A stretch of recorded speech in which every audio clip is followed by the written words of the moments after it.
Olen Svetlana Pärnsalu, psühholoog, terapeut, konstellöör ja täna räägin suhete tüüpidest.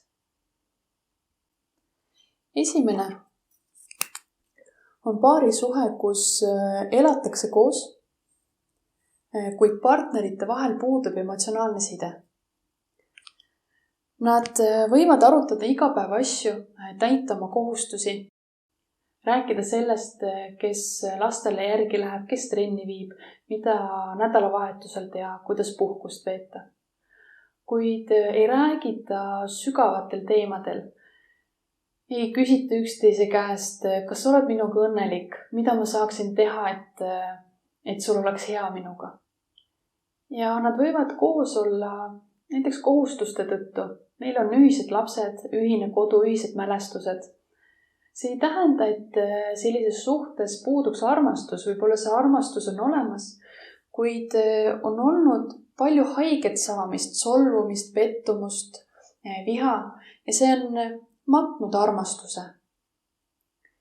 Ja selleks, et selle armastusega taas kontakti saada, on vaja kommunikeeruda, suhelda omavahel ja avada iseennast.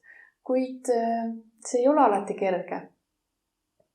Ja valitakse tee, kus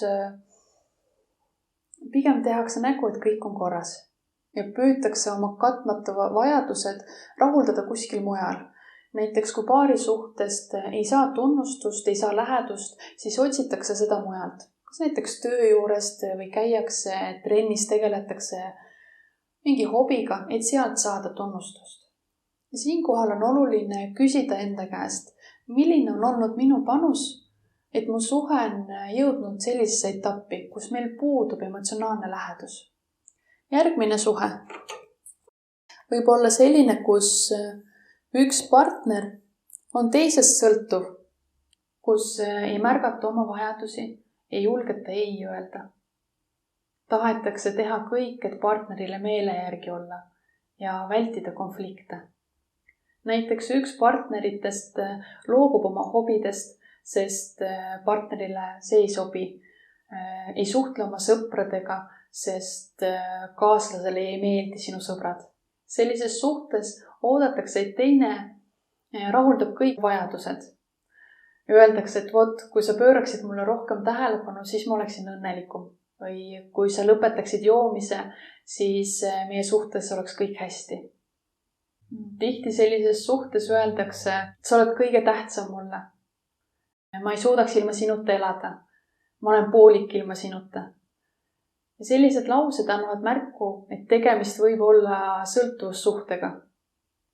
Ja võib-olla oled märganud, et kõik armastusromaanid, laulud, luuletused kirjutavad just sellisest suhtest, kus kirjeldatakse, et teine on tema jaoks kogu maailm. Kui sa oled sellises suhtes, siis võib-olla oleks aeg küsida enda käest, kes mina olen ja mida ma tegelikult tahan ja vajan.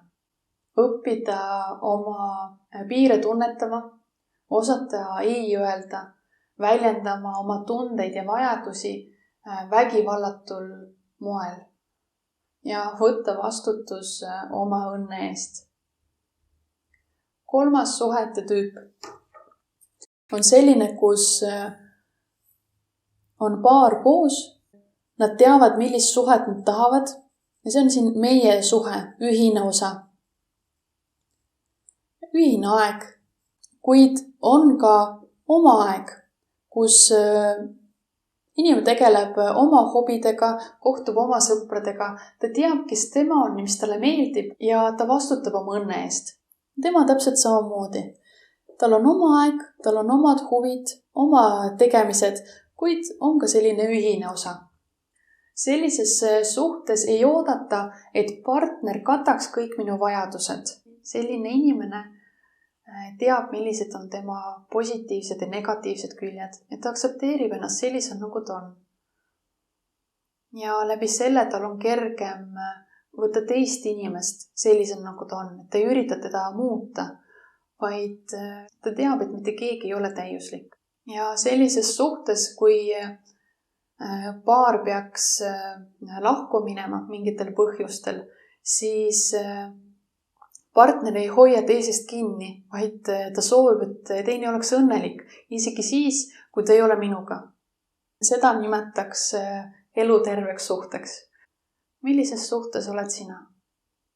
Aitäh vaatamast!